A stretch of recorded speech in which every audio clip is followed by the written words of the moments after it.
and welcome back to Adara's Altar. Recently I shared the video sharing my updated organic natural skincare routine, and in this video I want to share my natural fragrance, my natural perfume that I've been using that was inspired by my study of the book of Song of Solomon in the Bible.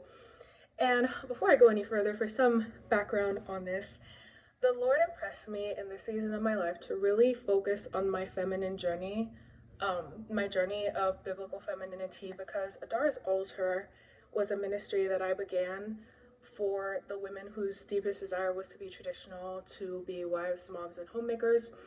And so at this stage of my life, I've never been lawfully wedded, but I am a homemaker. I live with my mother, and my responsibility is at home. And so because the purpose of this ministry is to be a safe space for homemakers, no matter what season of that journey you're on, as a woman, excuse me, God just impressed me now in my life to focus on, since this is my priority, home, family, homemaking, etc., to look at how women in the Bible cared for themselves on my journey of biblical womanhood, take note of their beauty treatments, how they cared for themselves physically, not just emotionally, and base my own beauty routine around what scripturally women in the Bible did to care for themselves. And so perfume is an area where I've been studying a lot, because the number one thing that came up in my spirit when I was praying and after some time of study was to build a collection of biblical oils that in the Bible women used. So examples of these are myrrh, spikenard, cinnamon. Not gonna try to recite too many, but for example, in the book of Esther, before Esther got married to King Xerxes and became queen, she went through a year-long period of consecration that was dedicated to purification and treatments for women, beautifying treatments, for their health and physical beauty. And these included oil of myrrh. And so I, after some time of prayer and research, have built a fragrance for myself prayerfully that I want to share in this video, because my grandma, whose prophetic marriage testimony I shared in a previous video where she explained it herself, she shared her testimony of what that was. She was known by all her grandkids, including myself, by her signature fragrance, which was the perfume Pleasures by the brand Estee Lauder. And so I, for a long time, have been looking for my signature fragrance so that years from now, when I'm a grandmother and have grandkids, they'll know me by my signature fragrance. And after a long time of prayer, I finally built it, and I thankfully, by the grace of God, was able to build it based on the Bible, specifically on the book of Song of Solomon, which I've been very pleased about. So I'm just gonna go ahead and share it. The fragrance, not all of the oils in the fragrance are biblical. Two out of three of them are, but I'll explain. So it is rose, jasmine, and myrrh. So for context, I started using oil of myrrh first because it was a biblical treatment, and specifically Esther 2 verse 12. And I don't have the words to describe the difference I saw on the first day of using oil of myrrh.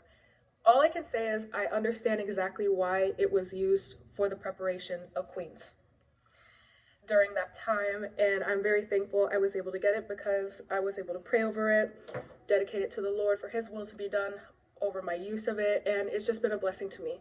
Studies have found myrrh to be anti-inflammatory, and I've been able to use it not just for fragrance, but also for things like when I've had aches and pains, when I've needed to relax, just being able to apply this. And specifically, all of these essential oils are diluted in jojoba oil, because you are never supposed to put on any essential oil in its pure form. You're always supposed to dilute essential oils because they're so pure that they can cause reactions depending on your skin sensitivity. It's just safer.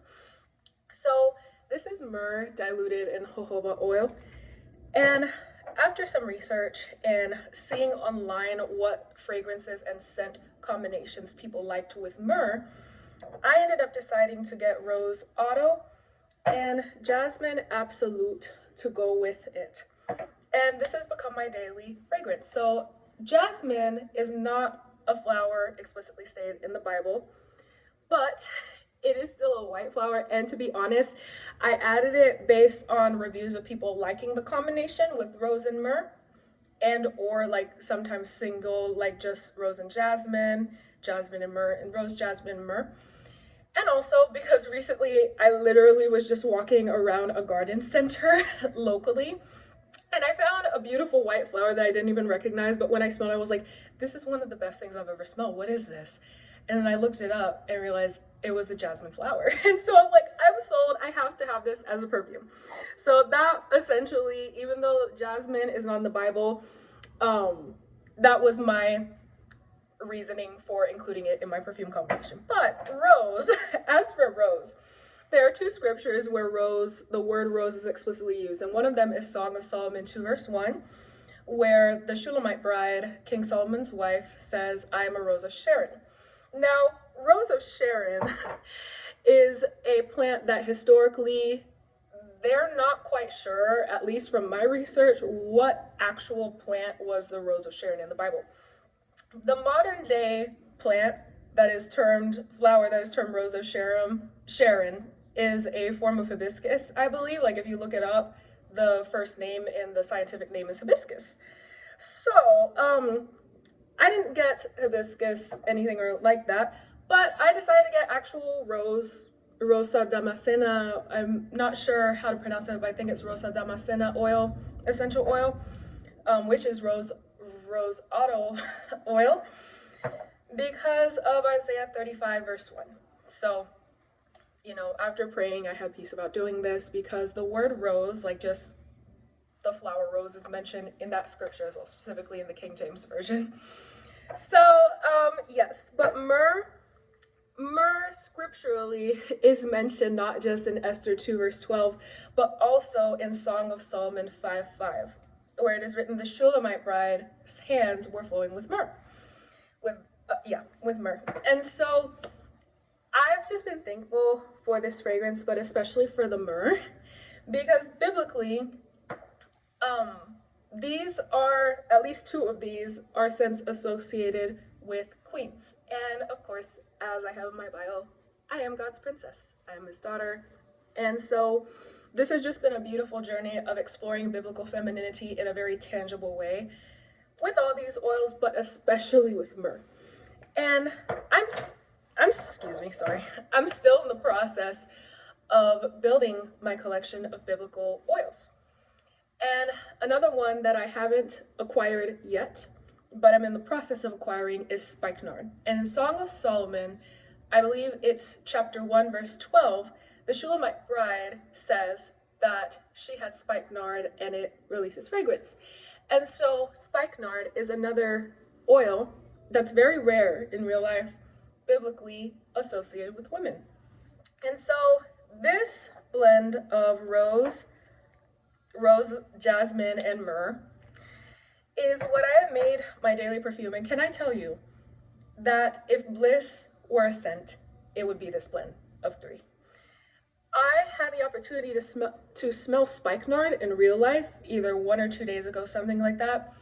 And spikenard is a beautiful scent that is earthy, is like an earthy, spicy balm, just this beautiful, calming, relaxing aroma. And so I'm in the process of finding a reputable brand to buy it from, because I have not found a brand, with the oil being as rare as it is, that I trust just yet. But when I do, I plan to add spikenard to this combination for special occasions. And I'm very thankful because I say for special occasions because since it's rare, it's not the sort of thing that I foresee myself using on a daily basis. But this combination of rose, jasmine, and myrrh is. And so my hope is that this encourages you young ladies, well, ladies of all ages, to explore biblical beauty treatments, scents, oils, everything related to beauty and self-care, because God created women. So he knows what is best for our health, for our beauty, and ultimately what is the highest form of self-care in terms of how effective it is to bless our femininity, because femininity is a gift from God. So